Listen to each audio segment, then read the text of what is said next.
The dust swirled like a vengeful spirit across what remained of Tabitha Vaughn's once promising wheat field, each gust carrying away another fragment of her shattered dreams. Standing on the porch of her modest farmhouse outside Paradise, Nebraska, in the spring of 1873, she clutched the crumpled note that had changed everything. Found work in California. Don't wait for me. Gerald. 6 words to end 6 years of marriage, leaving her alone with a failed farm, mounting debts, and the bitter taste of abandonment on her tongue. Tabitha wiped a tear from her sun-bronzed cheek and straightened her shoulders. At 26, she was too young for such sorrow and too stubborn to surrender to it. The drought that had devastated their crops had tested many in the region, but Gerald was the only man who had fled in the night, taking their savings and leaving only his wedding ring on the kitchen table. The neighbors whispered about poor Tabitha Vaughn, left to wither like her crops in the unforgiving Nebraska sun. She folded the note and tucked it into her apron pocket, where it had resided since she'd found it 3 weeks ago. The farm supply store in town had already refused her credit. The bank was threatening foreclosure. And now, as she surveyed the barren landscape that had once held so much promise, Tabitha realized she had exactly 1 month to produce a miracle or lose everything. That evening, as the setting sun painted the prairie in hues of gold and amber, Tabitha heard the distant thunder of hoofbeats approaching her property. Visitors were rare these days. Most folks kept their distance from failure, as if it were contagious. She reached for her father's old shotgun beside the door. A woman alone couldn't be too careful in these parts. The rider came into view, his silhouette backlit by the dying sun. He rode tall in the saddle, his hat pulled low, dust coating his denim and leather. As he drew closer, Tabitha lowered the gun slightly but kept it visible. The stranger reined his horse to a stop at a respectful distance. "Evening, madam," he called, his voice carrying a hint of the South beneath its courteous tone. "Isaac Newcomb's the name. I'm looking for work and shelter for a spell." Tabitha almost laughed at the irony. "You've come to the wrong place, Mr. Newcomb. This farm's about to die, and I can't afford to hire help." Isaac dismounted with fluid grace, his movements those of a man accustomed to hard labor. Up close, Tabitha could see he was younger than she'd initially thought, perhaps 30, with intelligent blue eyes that stood out against his weathered face. "I saw your fields riding in," he said, removing his hat to reveal dark hair streaked with premature silver at the temples. "With respect, madam, they're not dead yet, just sleeping." "And what would a cowboy know about farming?" she challenged, though something about his confidence made her curious. A small smile crossed his face. "I was born on a cotton plantation in Georgia, rode with cattle herds after the war. A man learns to read the land, whatever grows from it." He glanced at the farmhouse. "I'm not asking for wages, madam, just a corner in your barn and meals while I help you salvage what can be saved." Tabitha studied him warily. "Why would you do that?" "Because I've been riding 3 days without proper rest. And because," he hesitated, looking out over the failing fields with an expression she couldn't quite read. "Because I know what it's like to lose everything and need to start over." The practical part of Tabitha's mind told her to send him away. The desperate part reminded her she had nothing left to lose. "There's stew on the stove," she said finally. "We can discuss terms after you've eaten." That night, over a simple meal, Isaac explained his proposal. He'd worked farms in 5 different states and had experience with drought-resistant crops. He believed they could salvage part of Tabitha's land with quick-growing vegetables that might see harvest before the bank's deadline. "I can't pay you," Tabitha reiterated, watching him skeptically across the table. "I'm not asking for money," Isaac replied. "Just food and lodging while I'm here, and maybe a share of whatever we manage to grow. And if nothing grows, his eyes met hers steadily, then we both lose and I'll move on, but I don't think that will happen. After he retired to the barn, Tabitha sat alone in the kitchen, weighing her options.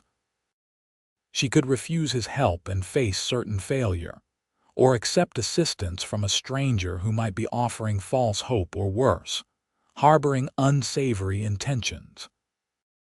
But something in Isaac Newcomb's direct gaze had seemed trustworthy, and the confident way he'd assessed her land suggested genuine knowledge. With Gerald's abandonment still fresh, trusting another man was the last thing Tabitha wanted. But she needed those fields to live again, almost as much as she needed to prove to herself and everyone else that she wasn't finished yet. At dawn, she found Isaac already at work, examining the soil in different sections of her property. He looked up at her approach, squinting against the rising sun. "I've made my decision," Tabitha announced. "You can stay and help until harvest or failure, whichever comes first, but I have conditions." Isaac stood, dusting off his hands. "I'd expect nothing less, Mrs. Vaughn. You'll sleep in the barn. We'll take meals together for practicality's sake, but this is a business arrangement only." She straightened, meeting his gaze directly. "And if I ever catch you stealing or lying, I'll shoot you myself." To her surprise, Isaac smiled. "Fair terms. Now, may I show you what I've found?" Over the next week, Tabitha watched with growing interest as Isaac implemented his plan.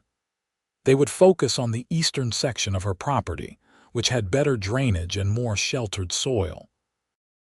He proposed planting vegetables with shorter growing seasons: radishes, lettuce, peas, and beans, crops that could provide quick returns to help with the immediate financial pressure. "It won't save the whole farm," he admitted as they worked side by side, breaking up the hardened soil. "But it might buy you time with the bank." Tabitha was struck by how he spoke of you rather than us, as if reminding her that his presence was temporary. The knowledge should have been comforting. Instead, she found it oddly disappointing.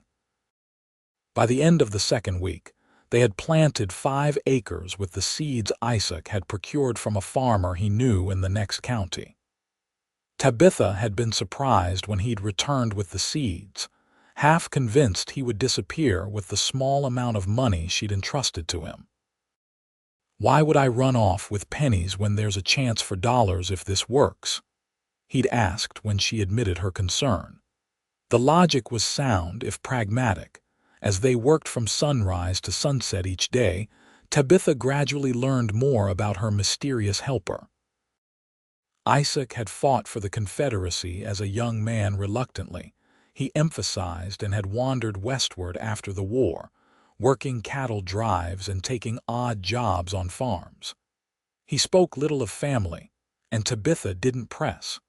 She understood the need to leave certain memories undisturbed. In turn, she found herself sharing the story of her marriage to Gerald, how they'd met when he'd come west from Philadelphia with dreams of agricultural empire, how she'd been charmed by his grand visions, and how utterly unprepared he'd been for the realities of farming life. He talked about wheat prices and railroad expansion, she explained one evening as they sat on the porch after a day's labor. But he couldn't tell good soil from bad, couldn't read the sky for weather, thought farming was just about planting seeds and counting money. Isaac nodded, understanding in his eyes. "The land doesn't suffer fools or dreamers for long." "Which are you?" Tabitha asked impulsively. His smile was tinged with something like regret. "I was a fool once. Now I try to be neither." As April progressed into May, tender green shoots began to emerge from the dark soil, tiny beacons of hope that made Tabitha's heart leap whenever she walked the fields. Isaac showed her how to judge their progress, how to identify potential problems, how to nurture without coddling. "Plants are like people," he explained, gently brushing soil around a delicate seedling. Give them what they need, not what they want. Too much water drowns them. Too much protection makes them weak. Tabitha found herself watching his hands as he worked strong, capable hands that could be surprisingly gentle. She caught herself wondering if Gerald had ever once touched their crops with such care, such understanding. She knew the answer. The first time Isaac made her laugh was when he attempted to cook dinner to give her a night's rest. The resulting disaster, a nearly inedible stew that even the farm dog approached with suspicion, had them both in stitches. "I warned you," he said through his laughter. "I can grow food." "Never said I could cook it." Tabitha realized it was the first time she'd truly laughed since Gerald's departure. The sound felt foreign in her throat, rusty from disuse, but welcome nonetheless. May brought gentle rains that seemed to bless their efforts, the seedlings stretching eagerly toward the sun between showers. Word began to spread through paradise that the Vaughn place was showing signs of life, and occasionally neighbors would ride by, curiosity evident in their lingering glances. Tabitha was washing dishes one evening when she heard voices in the yard. Through the window, she saw Mrs. Parsons from the general store talking with Isaac by the water pump. The older woman was known as the town's most prolific gossip, and Tabitha hurried outside, anxious about what assumptions might be forming. "Mrs. Parsons was just asking about our vegetables," Isaac explained as Tabitha approached. "I told her we might have the first harvest ready to sell in a couple of weeks." The shopkeeper's eyes darted between them, clearly cataloging the domestic scene for later retelling. "We could certainly use fresh produce in the store," she said. "Been getting nothing but wilted greens from the freight wagons lately." After she left, Tabitha turned to Isaac with concern. "People will talk. A woman alone with a man who's not her husband, people always talk," he replied with a shrug. "Does it matter what they say if we're keeping this farm alive?" It did matter, though Tabitha wasn't sure why she cared about the gossip when her livelihood was at stake. Perhaps because rumors would only make it harder to rebuild her life here once Isaac moved on, which he inevitably would. The thought settled like a stone in her stomach. The first harvest exceeded even Isaac's cautious expectations. The radishes came in plump and crisp, the lettuce tender and abundant. Tabitha nearly wept at the sight of the first basketful, bright spots of red and green that represented survival. "We should celebrate," Isaac suggested as they loaded the wagon with produce to take to town. "A proper meal, not just beans and cornbread." Tabitha hesitated, then nodded. "I'll make my mother's chicken and dumplings. It was always for special occasions." In Paradise, their appearance at the general store created a minor sensation. Mrs. Parsons made a show of examining each vegetable before agreeing to purchase their entire haul. "Quality goods," she admitted, counting out coins into Tabitha's palm. "Though I must say, Mrs. Vaughn, folks are wondering about your arrangement with Mr. Newcomb here." Tabitha felt heat rise to her cheeks. "Mr. Newcomb is employed as my farm manager, nothing more." "Of course, dear," Mrs. Parsons replied with a knowing smile that suggested she believed otherwise. "Though I should mention that Pastor Williams expressed concern about appearances. A vulnerable young woman, recently abandoned, is working to save her farm," Isaac interrupted smoothly, "and would appreciate the support of her community rather than its judgment." Outside the store, Tabitha's hands shook as she climbed onto the wagon. "I didn't think I never considered what people would assume." Isaac's expression was troubled as he took the reins. "I'm sorry. Perhaps I should find other accommodation in town." "No," Tabitha said quickly, too quickly. "I mean, we need to focus on the next plantings. The bank deadline is still looming." That evening, after a meal that tasted of home and hope, they sat on the porch as twilight painted the prairie in purple shadows. The coins from their first sale sat on the table between them, not enough to save the farm, but a beginning. "Tell me about your dream for this place," Isaac said suddenly. "Not Gerald's dream. Yours." The question caught Tabitha off guard.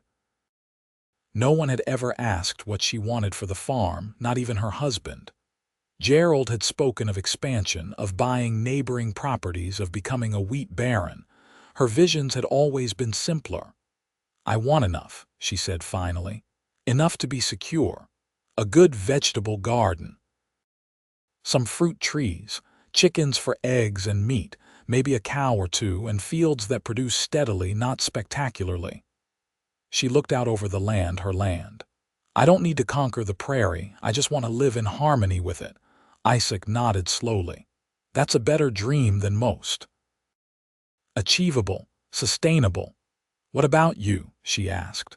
"What are you searching for in all your wandering?" He was quiet for so long that Tabitha thought he might not answer.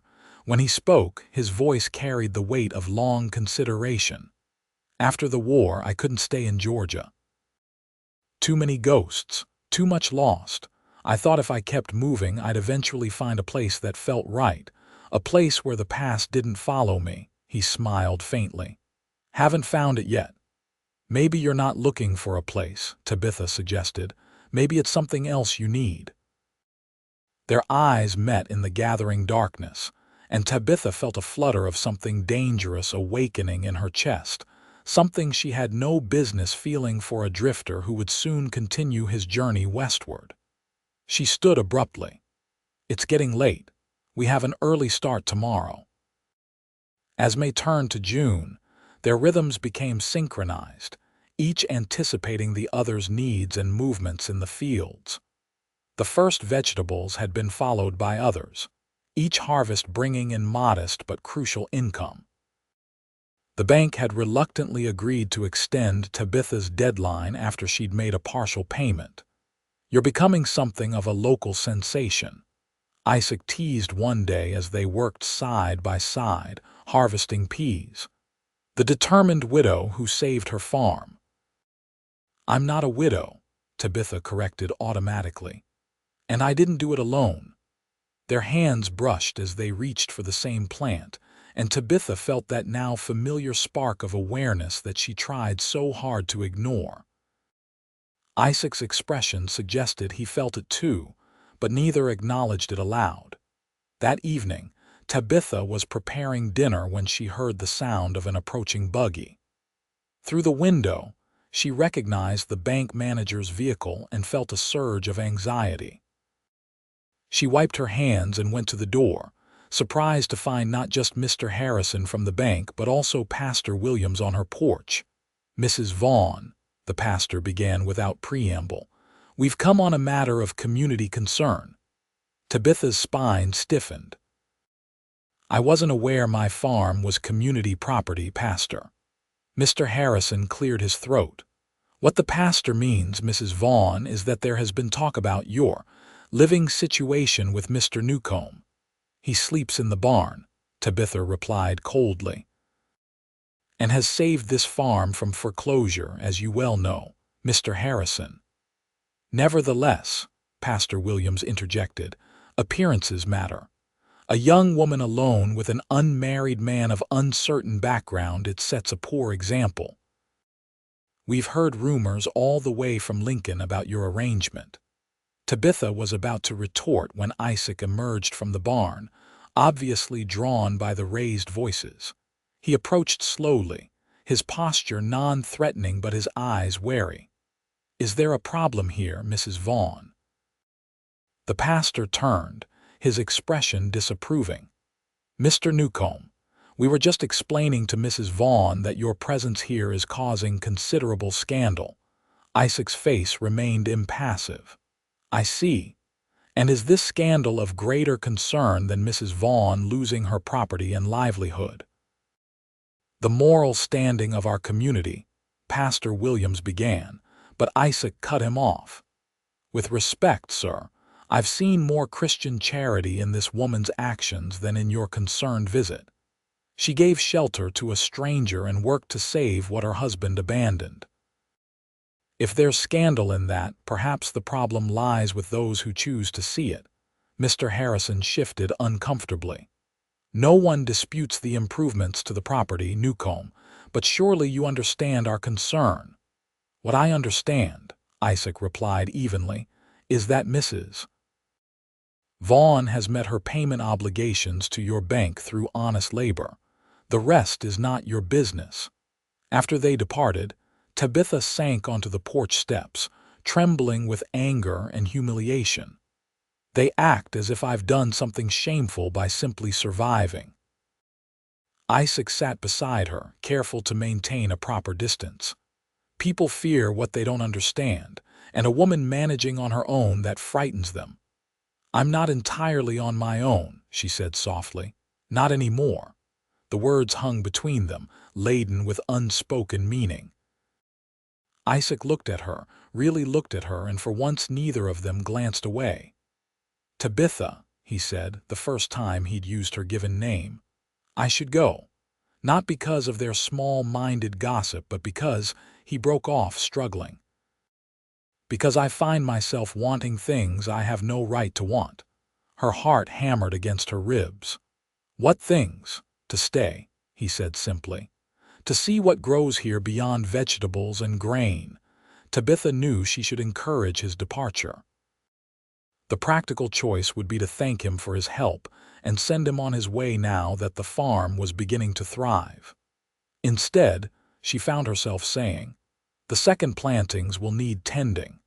And there's the wheat field we haven't touched yet. We could try again with proper techniques this time. It wasn't an answer to what he'd really said, but it was all she could offer for now. Isaac seemed to understand, nodding slowly.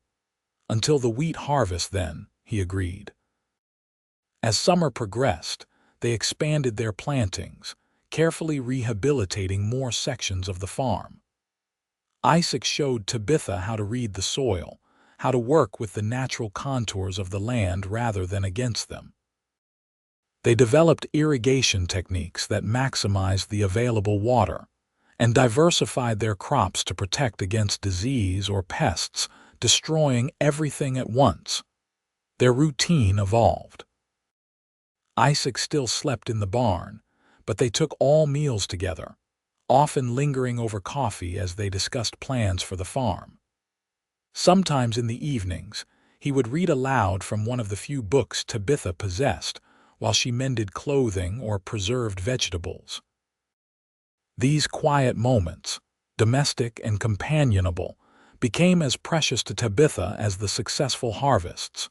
July arrived with scorching heat that tested their irrigation systems and their endurance. They worked in the cooler hours of early morning and evening, sometimes by lantern light, to avoid the worst of the sun. During one such evening session, as they cleared weeds from around the thriving bean plants, Tabitha finally asked the question that had been haunting her. Why did you really stop here, Isaac? Of all the farms you passed, why mine? He continued, working for a moment, then straightened, wiping sweat from his brow. I saw a woman standing alone in a failed field, looking like she was ready to fight the whole world. It reminded me of my mother after my father died. She had the same look when the bank tried to take our place in Georgia. Did she keep the farm? She did. Grew cotton and vegetables through the war, even with most able-bodied men gone. Taught me everything I know about farming. A shadow crossed his face. Lost it anyway after the war ended.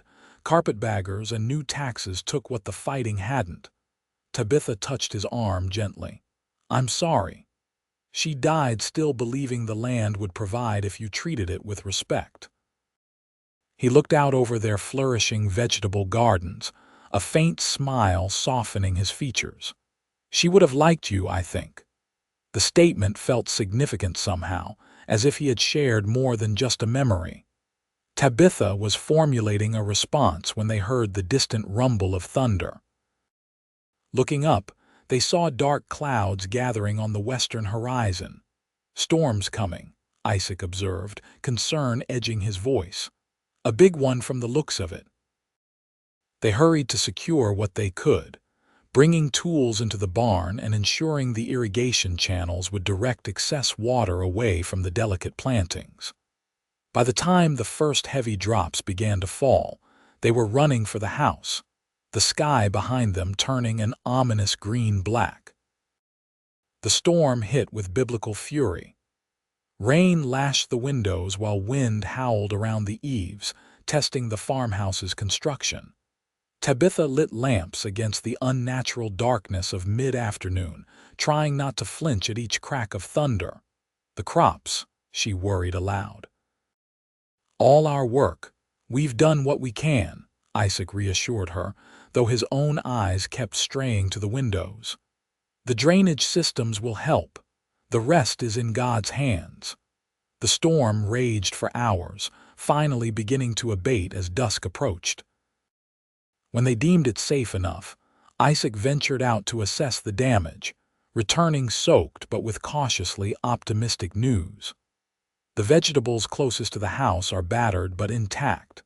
Some flooding in the lower section, but the channels directed most of it away from the plantings." He ran a hand through his dripping hair. "We won't know about the wheat until morning." Tabitha handed him a towel. "You're drenched. You should change before you catch your death."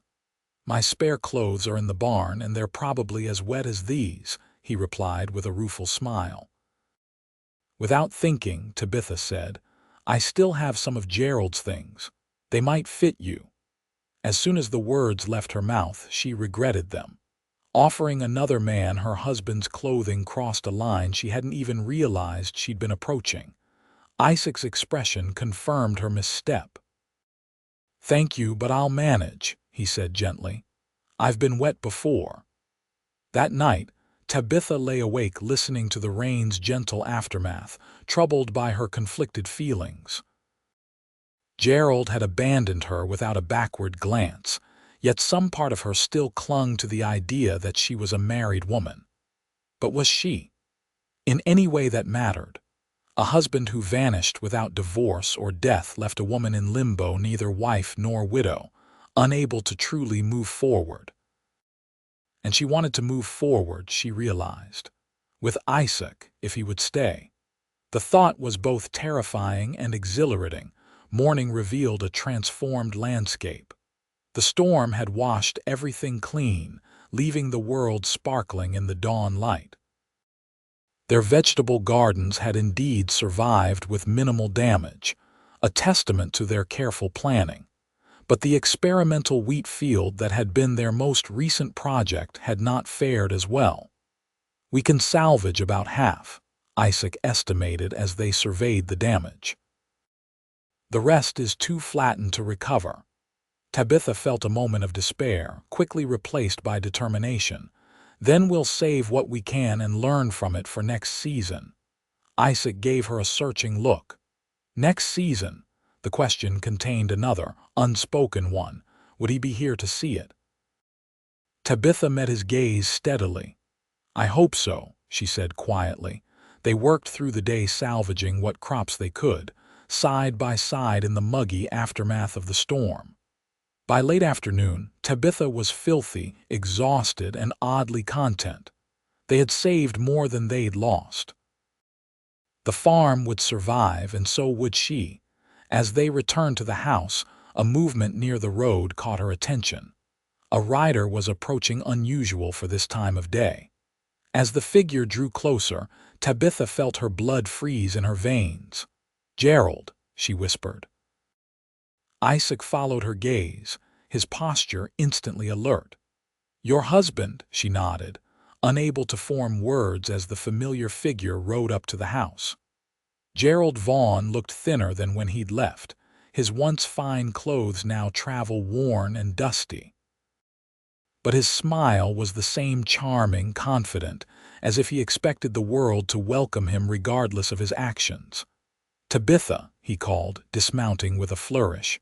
"You're looking well. Better than the last time I saw you." Tabitha found her voice at last. "What are you doing here, Gerald?" His smile faltered slightly at her cool tone. "Is that any way to greet your husband? I've come home." Home, the word emerged as a bitter laugh. You abandoned this home when you stole our savings and left in the night. Gerald's gaze shifted to Isaac, who stood a few paces behind Tabitha, his expression unreadable. And who might this be? Isaac Newcomb, Isaac said before Tabitha could respond. Farm manager. Farm manager, Gerald's eyebrows rose. My, Tabitha, you have been busy in my absence. His tone suggested unsavory implications. Anger flared in Tabitha's chest. Mr. Newcomb has helped save this farm while you were off spending our money on whatever adventures caught your fancy. Gerald's smile turned cold. Those adventures included looking for work to support us, my dear. California wasn't as promised, so I've returned to what's mine. Yours. Tabitha stepped forward, trembling with fury. You forfeited any claim when you left that ring on the table and disappeared without a word. Gerald glanced between them, calculation replacing his initial confidence. I see how it is. You found yourself a replacement already. He turned to Isaac. Enjoy her while you can, friend. She's a good cook but a terrible farmer's wife, too stubborn by half. Isaac's hands clenched at his sides, but his voice remained calm. Mrs. Vaughn has proven herself to be an exceptional farmer. This land is thriving because of her determination, not in spite of it. Is that right? Gerald laughed. Well, you're welcome to her, but the farm is still in my name, and I'm here to claim it. Tabitha's heart sank. It was true the deed bore Gerald's name alone, a fact that had never seemed significant until this moment. Her work, her sweat, her tears counted for nothing in the eyes of the law. Actually, Isaac said evenly, the farm is about to be foreclosed upon due to the missed payments that followed your departure. Mrs. Vaughn has been working to save it, but legally, it now belongs primarily to the bank. Gerald's smug expression faltered. Foreclosure. There's a significant remaining balance, Tabitha confirmed, silently thanking Isaac for the reminder. The recent harvests have helped, but we're still behind. I see. Gerald's gaze swept over the flourishing vegetable gardens, the partially salvaged wheat field. Calculation replaced anger in his eyes. Well, it seems I've returned just in time. My name is still on the deed, so any progress you've made ultimately benefits me. You can't just walk back in and claim the fruits of our labor, Tabitha protested. Can I? Gerald's smile returned, cold and confident. I'm still your husband, Tabitha. This is still legally my property. Your arrangement with Mr. Newcomb here doesn't change that. The three of them stood in tense silence, the implications of Gerald's return hanging heavy in the air. Finally, Isaac spoke. It's getting late, Mrs. Vaughn. I should see to the evening chores. With a respectful nod that deliberately excluded Gerald, he turned toward the barn. Gerald watched him go with narrowed eyes before turning back to Tabitha. You've got yourself a devoted farmhand there. Does he know you're still married, or did you neglect to mention that detail? He knows everything, Gerald. Unlike you, Mr. Newcomb values honesty. Inside the house, Gerald surveyed the modest living area with poorly concealed disappointment. The place looks much the same. I'd hoped you might have made improvements. I've been somewhat preoccupied with survival, Tabitha replied acidly, lighting the stove to prepare dinner. Something you would know nothing about. Gerald shrugged off the barb. California was a mistake, too many men chasing too few opportunities. But I've learned valuable lessons, and spent all our money in the process. His silence was answer enough. Tabitha continued preparing the meal, her mind racing. Having Gerald back complicated everything: her tentative feelings for Isaac, her plans for the farm, her very sense of self. The woman Gerald had left was not the woman who now stood in this kitchen. She had grown stronger, more confident, more determined. When Isaac joined them for dinner, the tension was palpable. Gerald dominated the conversation, spinning tales of his travels that subtly emphasized his worldliness compared to their rustic existence. Tabitha noted how often his stories featured his own cleverness, but rarely mentioned honest work. After the meal, Gerald announced, "I'll need my old room back, of course. Where have you been sleeping, Newcomb? The barn?"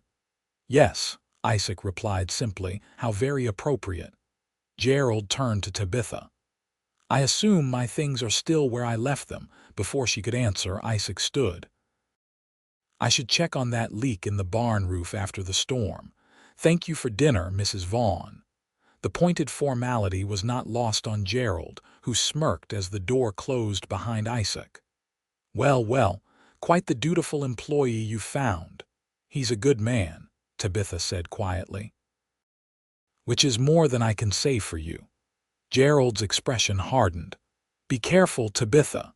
You're still my wife and this is still my farm."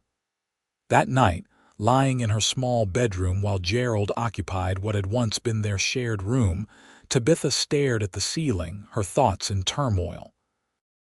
Gerald's return forced a decision she'd been avoiding. What did she truly want for her future?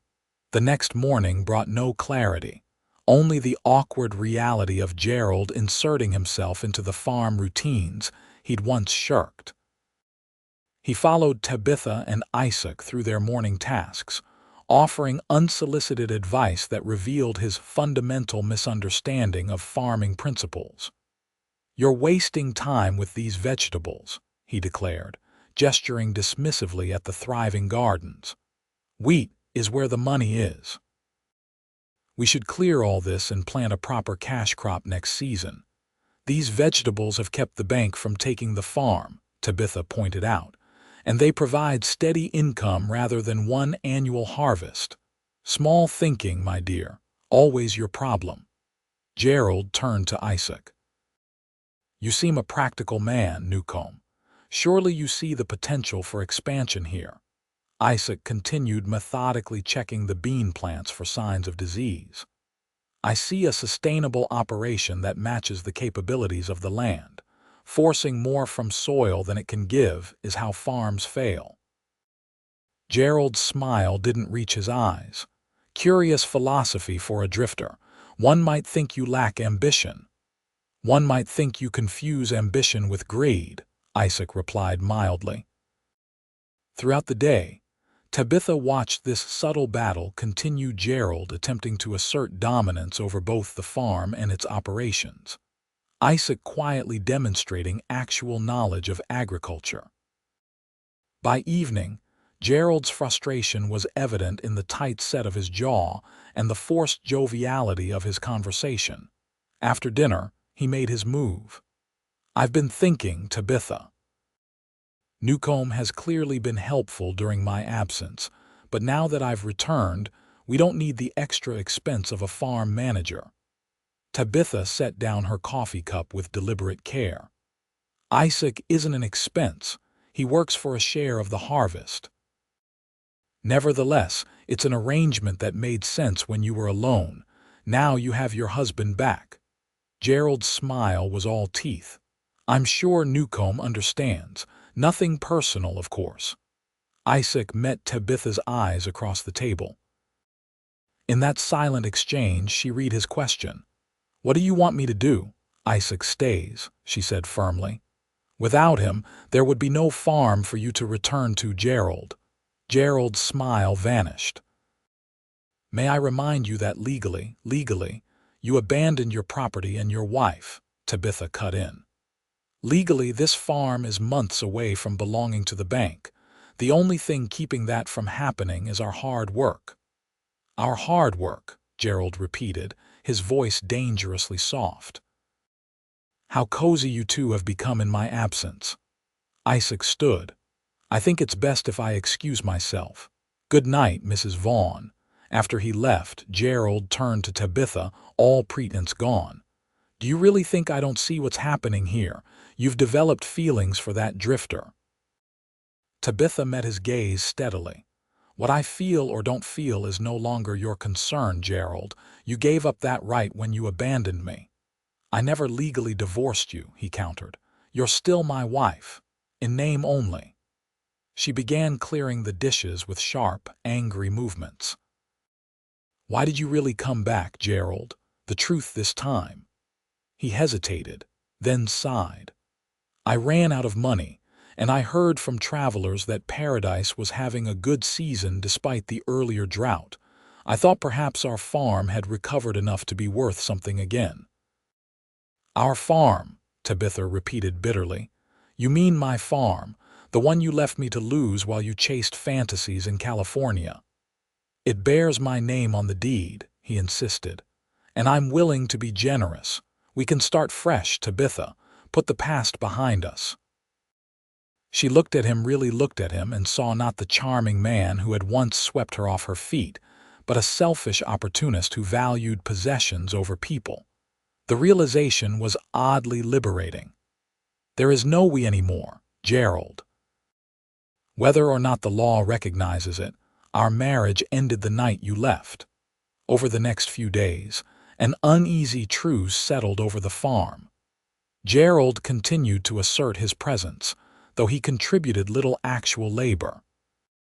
Isaac maintained a careful professional distance from Tabitha when Gerald was present, but they still managed brief private conversations about farm operations.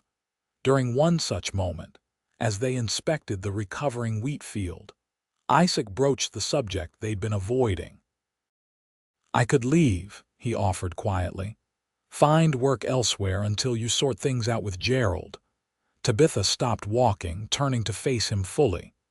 Is that what you want? What I want, Isaac said carefully, is for you to have the freedom to choose your own path. Gerald's return has complicated that. Gerald complicates everything, she sighed. But leaving won't solve anything. The farm needs you. She hesitated, then added softly, I need you. The admission hung between them, fragile and significant.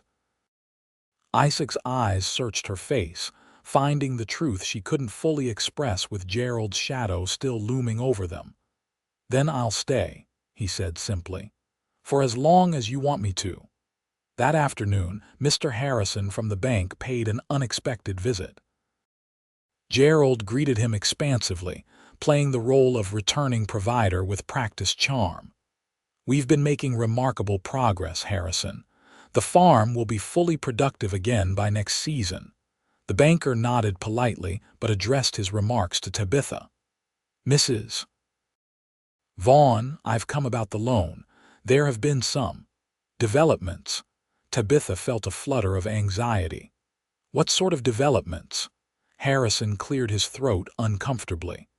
It seems Mr. Vaughn visited our bank yesterday and attempted to take out an additional loan against the property. Gerald's smile became fixed. A simple business matter, for farm improvements. We declined the application, Harrison continued, given the existing debt, but it raised questions about the current ownership situation. Isaac, who had been working nearby, approached at Tabitha's gesture. Harrison nodded to him respectfully. Mr. Newcomb, good to see the vegetables thriving. Mrs. Parsons speaks highly of your produce. Gerald's expression soured at this evidence of Isaac's good reputation in town.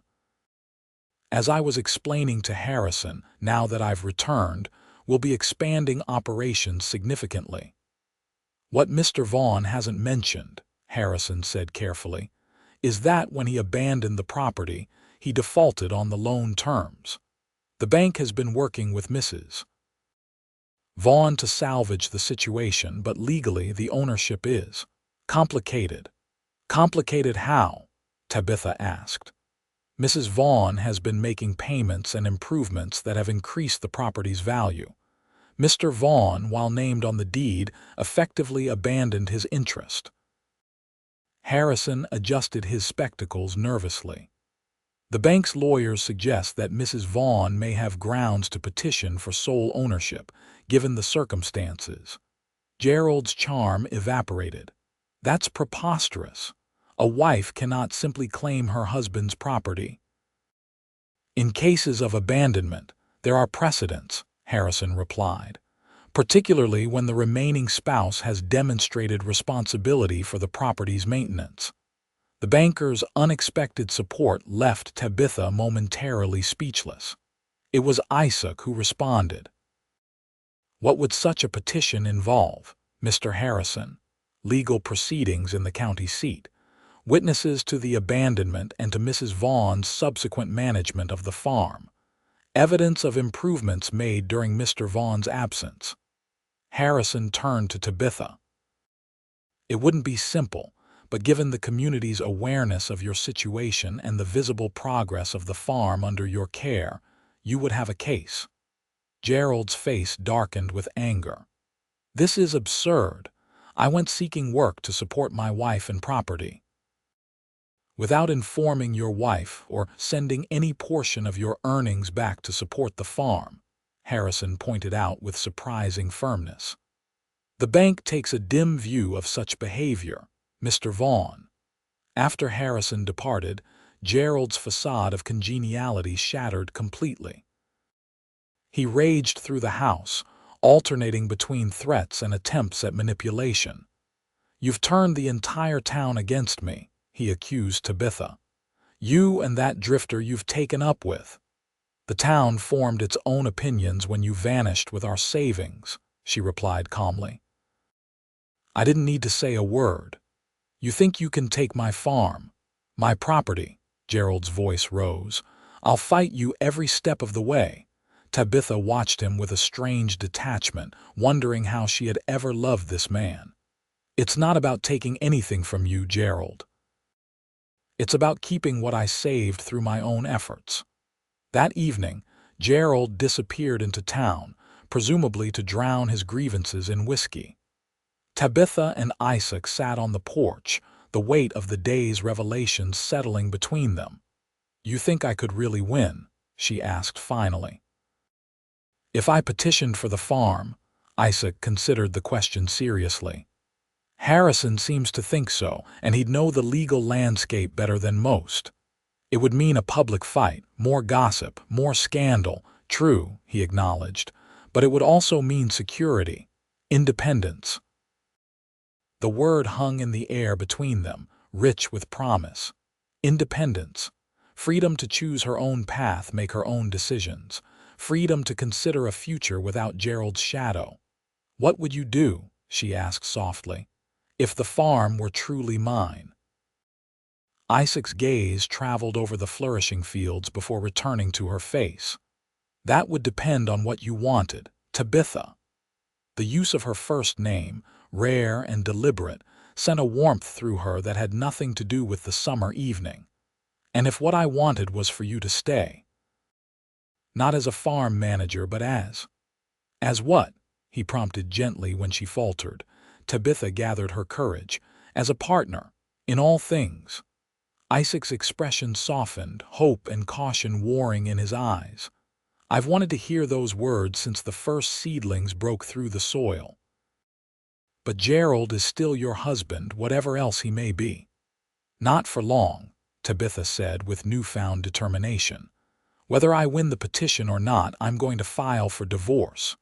Gerald returned late, stumbling and reeking of whiskey. Tabitha, waiting in the kitchen, steeled herself for the confrontation she knew must come. You've made quite the fool of me, he slurred, leaning heavily against the doorframe. The whole town talking about poor Gerald Vaughn, whose wife and farm were stolen while he was away. No one stole anything, Gerald. You left both behind willingly. He advanced unsteadily into the room. I know what you're planning. Divorce, taking my property, making a new life with that saddle tramp. Isaac is worth 10 of you, Tabitha replied, keeping the table between them. He understands what it means to care for land and people. Gerald's face contorted with rage. You ungrateful! He lunged across the table, grabbing for her arm. Tabitha stepped back quickly, but Gerald's momentum carried him forward, sending dishes crashing to the floor. The commotion brought Isaac running from the barn, his arrival freezing Gerald in mid-motion. Get out of my house, Gerald snarled. Mrs. Vaughn, Isaac asked, his eyes never leaving Gerald's threatening posture. "It's all right, Isaac," Tabitha said, her voice steadier than she felt. "Mr. Vaughn was just leaving." "Leaving?" Gerald laughed bitterly. "I'm not going anywhere. This is my house, my farm, my wife." "Not anymore," Tabitha stated firmly. "I want a divorce, Gerald, and I'll be petitioning for full ownership of the farm." For a moment she thought he might become violent. Instead, Gerald's rage collapsed into cunning calculation. "You think it's that simple?" he asked, suddenly almost sober. "A woman divorcing her husband, claiming his property? The courts favor men, Tabitha, always have. I'll contest every claim. Drag your name through the mud. Tell everyone how you took up with this drifter the moment I was gone." "That's not true," Tabitha protested. "Truth doesn't matter." Gerald's smile was ugly. "Only what people believe, and people love a scandal." Isaac stepped forward. "Or you could leave now, with your dignity intact, and avoid public humiliation." Gerald snorted. "What dignity? You've seen to that already." "There's still the matter of the money you took when you left," Isaac continued calmly. "Mrs. Vaughn could press charges for theft." This gave Gerald pause. "You have no proof." "Several neighbors saw you withdrawing the full account from the bank the day before you disappeared," Tabitha informed him. "Mrs. Parsons herself commented on it to me afterward." Gerald's confidence wavered visibly. Theft charges could mean jail time, especially given his status as an outsider who had abandoned his responsibilities. The community would show little sympathy. "What do you want?" he asked finally, defeat edging into his voice. "A divorce," Tabitha repeated. "And your signature relinquishing claim to the farm. In return, I won't pursue charges about the money." Gerald looked between them, weighing his options with the shrewdness that had once passed for charm in Tabitha's eyes. Finally, he nodded. "I want something in writing. And enough money for passage back to Philadelphia." "You'll have it," Tabitha agreed, "provided you sign the papers first thing tomorrow." That night, as Gerald slept off his drinking in the spare room, Tabitha and Isaac sat at the kitchen table drafting the necessary agreements. The prospect of freedom left her light-headed, almost giddy with possibility. "It feels unreal," she confessed. "After all these months of struggling, to think it might be resolved so simply." "Not simple," Isaac corrected gently. "And not over yet. Gerald could change his mind by morning." "I don't think he will. He never had any real attachment to this place, only to what he thought it could give him." She looked at Isaac in the lamplight, allowing herself to fully acknowledge what had been growing between them. "Unlike some people." Isaac's hand covered hers on the table. "I fell in love with this land the day I arrived," he said softly, "and with its caretaker not long after." The confession, so plainly stated, made Tabitha's heart race. "I was so afraid to trust those feelings after Gerald." "I know." His thumb traced gentle circles on her palm. "I never expected to find a home here. I was just passing through like always." And now, his eyes, warm in the golden lamplight, held promises she was finally ready to believe in. "Now I can't imagine being anywhere else if you'll have me." "Yes," she whispered. "Once I'm free." Morning brought clarity and purpose. Gerald, nursing a monumental hangover, reviewed the documents with sullen resignation. The terms were straightforward. He would sign divorce papers and relinquish all claim to the farm in exchange for enough money for his passage east and Tabitha's agreement not to pursue charges regarding the stolen savings. "You've thought of everything," he muttered, scanning the pages. "Been planning this for a while, I imagine." "No," Tabitha replied honestly, "but once I knew what I wanted, the path became clear." Gerald's gaze flickered to Isaac, who stood by the window. "And what you want is him." "What I want is my farm and my freedom," she corrected. "Isaac is a separate blessing. Something like genuine regret crossed Gerald's face. "I never saw you clearly, did I? Never understood what mattered to you." "No," she agreed softly. "You didn't." He signed the papers with a flourish that couldn't quite mask his defeat. "I'll need a ride to town to make this official." "I'll take you," Isaac offered, surprising both Vaughns. "We can file the papers with the county clerk and arrange your travel east." Later, watching the wagon disappear down the road with Gerald and Isaac, Tabitha felt an unexpected weight lift from her shoulders. The future stretched before her, uncertain but full of promise. The farm, her farm, thrived around her testament to hard work, determination, and the unexpected gift of a drifter who had planted more than just crops in her barren fields. When Isaac returned alone that evening, Tabitha was waiting on the porch. The setting sun painted the flourishing farm in golden light, transforming the once failing fields into a landscape of abundance and possibility. "It's done," Isaac confirmed, climbing the steps to join her. The clerk filed the divorce petition and the property transfer. Gerald's on the afternoon eastbound train. "Did he say anything else?" Isaac's mouth quirked in a half-smile. "He told me not to make his mistakes, said you deserve better than he could give you." A surprising insight from Gerald. Perhaps losing everything helped him see more clearly. Isaac leaned against the porch railing, his eyes on the distant horizon. "The clerk said the divorce will be finalized in a few months, given the abandonment circumstances." Tabitha nodded, absorbing the reality of her new situation. "And the farm is legally yours, effective immediately." Gerald's signature on the transfer deed saw to that. He turned to face her fully. "You did it, Tabitha. You saved your home." "We saved it," she corrected gently. "I couldn't have done it alone." The admission hung between them, an acknowledgement of all they had built together, not just crops and irrigation systems, but trust, partnership, and something deeper that had grown in the fertile soil of shared purpose. "I should probably look for more permanent accommodations in town," Isaac said carefully. "Now that things are settled here, the gossip would—" Tabitha stepped closer, cutting off his words. "Or you could stay." "That wouldn't be proper until the divorce is final, I know." She smiled up at him. "But you could stay as my farm manager, officially. We could continue working together, planning for next season." "Is that what you want?" he asked, his voice dropping to a near whisper. Tabitha took his weathered hands in hers. "What I want is for you to be here when the divorce is finalized, so that we can begin our life together properly, if that's what you want too."